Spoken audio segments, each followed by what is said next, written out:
Pigpipili na mga kaisla, ang darakula, tsaka saradit na sira. Ang apod akay ni ni kiskisan.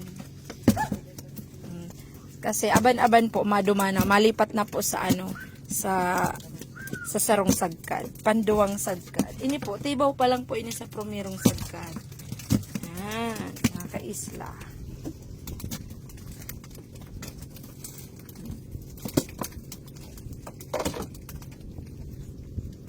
Pili-pili.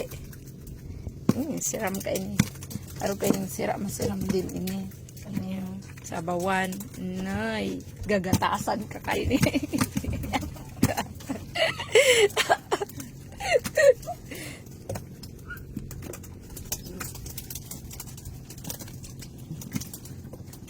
Aram nindo mga kaisla, magayon ang buhay igdiyo sa isla.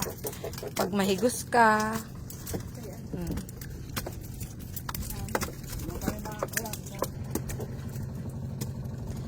ako mga kaisla, gusto ko arog lang kaining buhay.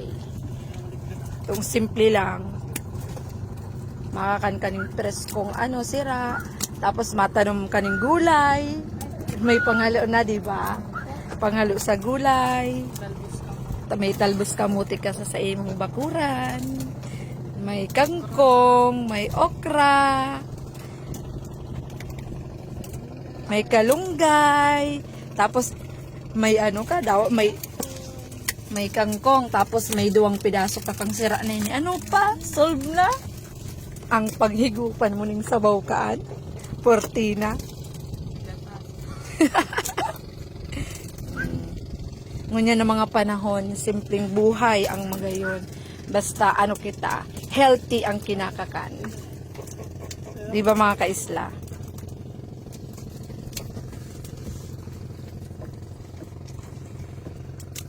Ang importante, masaya.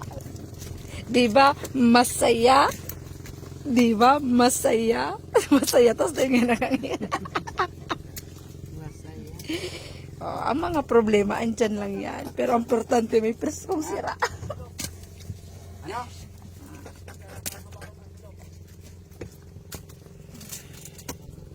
Tigpipili mga kaisla.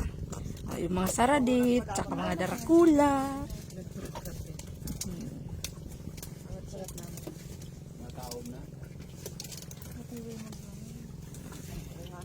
Gurano na ngunyan ang kilo kaini, digdi. Arog kaini. Ano yan? Di ako tao kaan. 120. Ang darakula mga kaisla, 120. Pag-arog kaini. 120 man. Sanggatos. Ini mga kaisla, sanggatos ang kilo igde. Barato sana.